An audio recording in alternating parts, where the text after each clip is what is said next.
Selamat sore, perkenalkan nama saya Asna Lahagu, NM19032 1100 118. Di sini saya akan mengulas mengenai artikel tentang analisis tata niaga, pendekatan STP atau struktur, perilaku, dan juga kinerja pasar. Nah, pada artikel pertama, bahwasanya dijelaskan di sini tanaman cabai merupakan tanaman yang dominan dihasilkan dari berbagai tanaman hortikultural lainnya yang ada di Kecamatan Kintamani, Kabupaten Balingnya, Provinsi Bali. Sehingga komoditas tersebut menjadi komoditas unggulan di daerah setempat.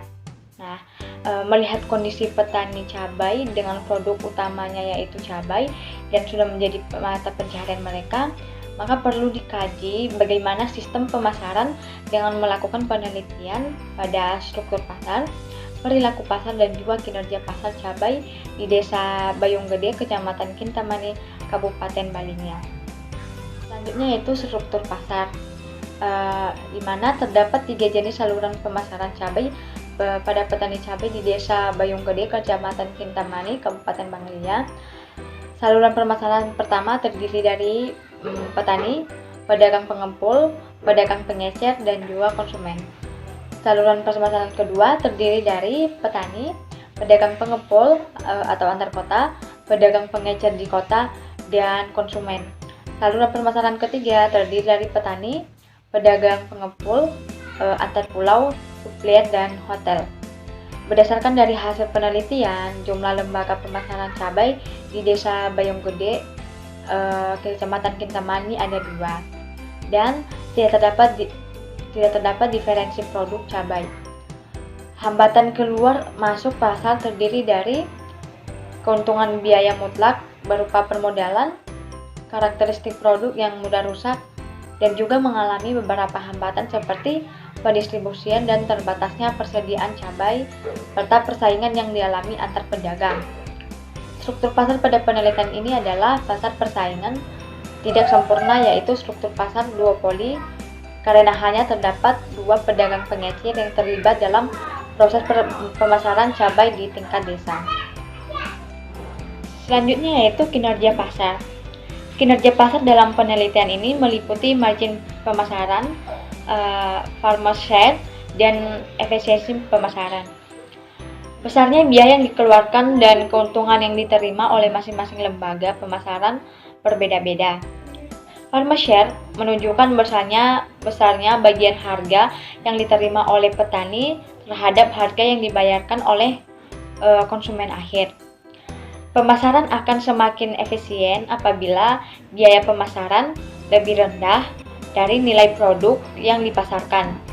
Selain itu, margin pemasaran yang tidak terlalu tinggi juga menjadi faktor dari besarnya nilai efisiensi pada kegiatan pemasaran. Pada masing-masing saluran pemasaran cabai dalam penelitian ini, baik saluran pertama, kedua, maupun saluran yang ketiga, menunjukkan bahwa pemasaran cabai merah sudah efisiensi sebab biaya yang dikeluarkan untuk memasarkan cabai lebih rendah dari nilai produk yang dipasarkan, dan margin pemasaran di setiap saluran tidak terlalu besar perbedaannya. Nilai margin pemasaran berpengaruh terhadap nilai dari farmer share dan efisiensi pemasaran. Sehingga semakin rendah margin pemasaran, maka nilai farmer share semakin tinggi dan nilai efisiensi semakin kecil. Selanjutnya yaitu perilaku pasar. Analisis perilaku pasar pada penelitian ini meliputi praktik pertukaran atau fungsi pemasaran, strategi harga, strategi produk, penggunaan informasi, dan juga kerjasama.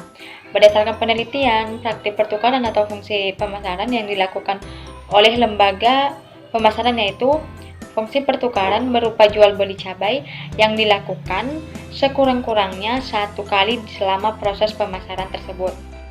Fungsi fisik berupa pengangkutan cabai dari tempat hasil panen sampai di tempat penggundangan dan penyimpanan sebelum cabai dipasarkan baik keluar kota maupun keluar pulau.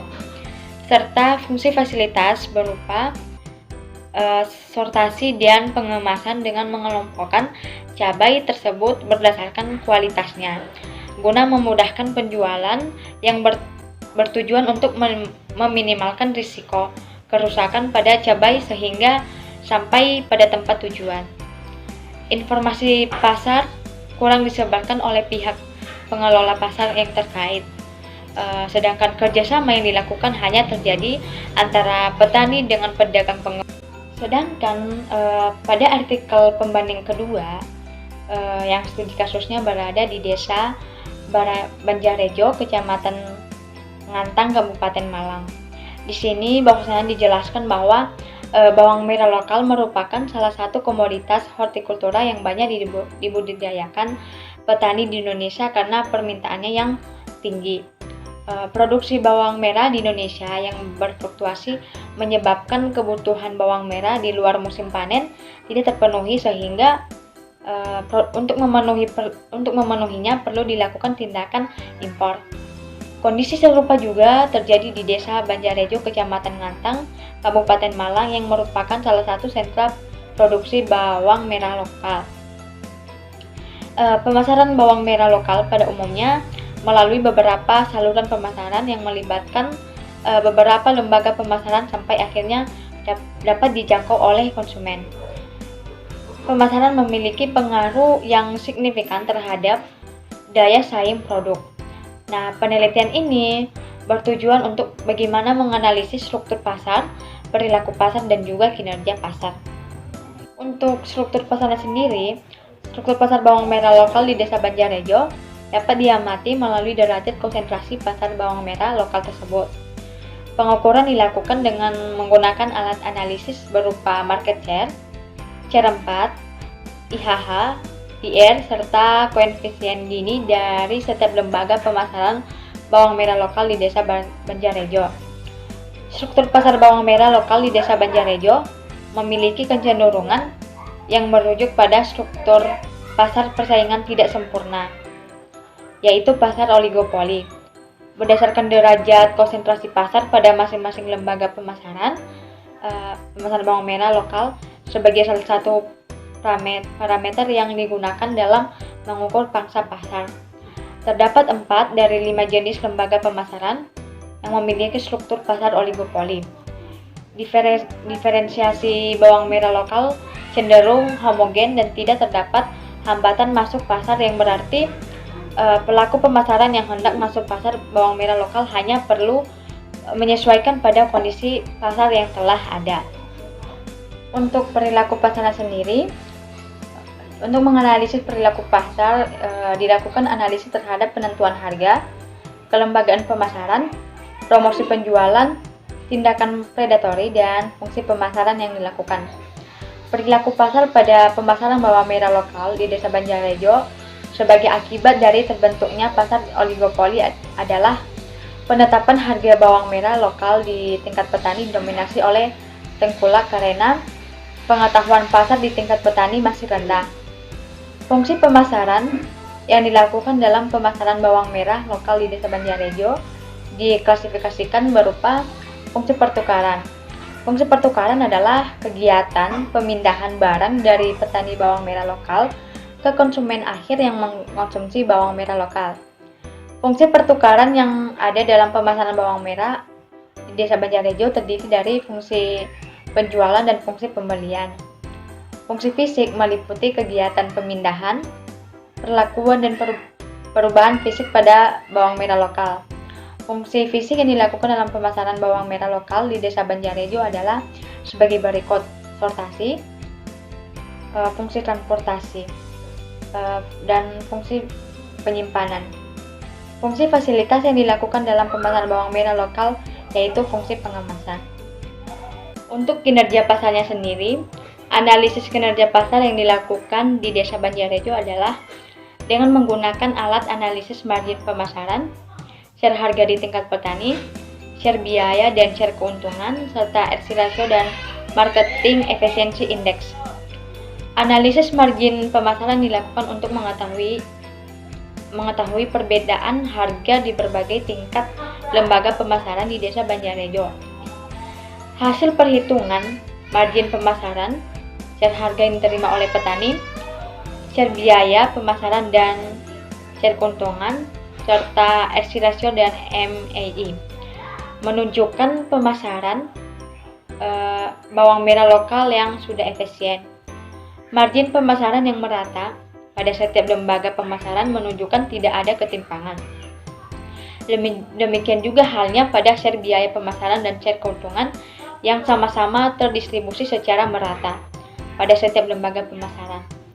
Nilai exit ratio setiap pedagang lebih dari 1, yang berarti usaha yang dilakukan pedagang yang terlibat dalam pemasaran bawang merah lokal layak dan menguntungkan. Sedangkan nilai MAI pada setiap saluran pemasaran tinggi, sehingga pasar bawang merah lokal di Desa Banjarrejo dapat dikatakan efisien. Untuk komentar mengenai jurnal yang pertama, yaitu sebaiknya petani cabai melakukan penguatan lembaga dalam upaya memperkuat posisi tawarnya untuk mengatasi tekanan harga yang dilakukan oleh pedagang pengepul sebagai pembeli. Yang kedua, lembaga pemasaran hendaknya dapat memanfaatkan kemajuan teknologi dengan baik, dan pihak pengelola pasar diharapkan dapat memberikan informasi secara terperinci sehingga seluruh pihak dapat mengetahui informasi terbaru yang berkaitan dengan perilaku pasar. Sedangkan komentar pada jurnal yang kedua, yaitu untuk meningkatkan pendapatan petani, sebaiknya pemerintah desa dan kelompok tani membentuk suatu lembaga resmi untuk mewadahi para pelaku pasar tersebut. Yang kedua, perlu adanya suatu sistem informasi resmi dalam menginformasikan harga bawang merah, dan dibutuhkannya lembaga penentu harga atau price maker bawang merah lokal untuk melindungi petani dan menjaga stabilitas harga di pasaran. Demikian ulasan perbandingan jurnal 1 dan perbandingan jurnal 2. Sekian dan terima kasih.